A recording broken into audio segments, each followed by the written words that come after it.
നമ്മളെ കരിമ്പനപ്പാലം പ്രദേശങ്ങളിൽ മഴ പെയ്ത് വെള്ളം കയറിയത് കാരണം വാഗാട് കരിമ്പനപ്പാലം തോട്ടിൽ നിന്ന് കംപ്ലീറ്റ് അവർ ക്ലോസ് ചെയ്തിട്ടിരിക്കുകയാണ്. ഇരുഭാഗങ്ങളിലെയും മണ്ണ് ക്ലോസ് ചെയ്തിട്ടുകൊണ്ട് ഇവിടെ പൈലിങ്ങും അതേപോലെ പില്ലറിൻ്റെ ബേസ്മെൻറ്റ് കോൺക്രീറ്റ് നടക്കുമായിരുന്നു. അപ്പോൾ മഴ പെയ്തത് കാരണം നല്ല രീതിയിൽ വെള്ളം കയറിയിട്ടുണ്ട്. അതുകൊണ്ട് തന്നെ ചളികളൊക്കെ കംപ്ലീറ്റ് എടുത്തു മാറ്റിയിട്ട് വെള്ളം ഒഴുകാനുള്ള സംവിധാനം ചെയ്യുന്ന ഒരു കാഴ്ചയാണ് നമുക്ക് നിലവിൽ ഇവിടെ കാണാൻ സാധിക്കുന്നത്. നിലവിൽ മഴ പെയ്തിട്ട് വെള്ളം കയറിയിരിക്കുന്ന ഒരു അവസ്ഥയാണ്.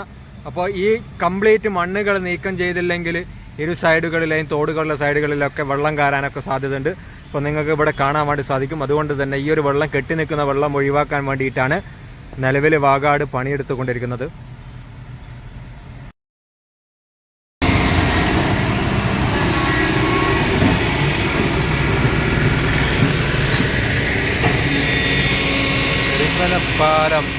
കരിമ്പനപ്പാലത്ത് നിന്നും മഴ പെയ്തത് കാരണം കരിമ്പനപ്പാലം തോട്ടിൽ വെള്ളം കയറിയതുകൊണ്ട് വാഗാട് ചളി നീക്കുന്ന ഒരു കാഴ്ചയാണ് കാണുന്നത്.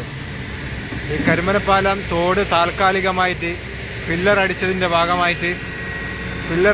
ഭാഗമായിട്ട് താൽക്കാലികമായിട്ട് ക്ലോസ് ചെയ്തായിരുന്നു.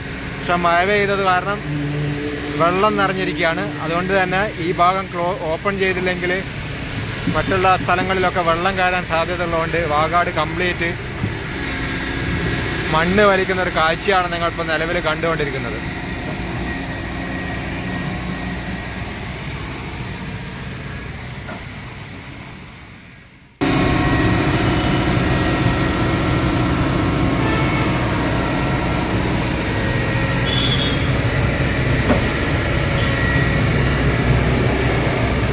ഈ വാഹനം ഇത്രയും ചളിയിലൂടെ പോകുന്ന ഇത്രയും ഏത് ചളിയിലൂടെയും പോകാനുള്ള കഴിവുള്ള സാധനമാണ് ഈ എക്സ്കവേറ്റർ.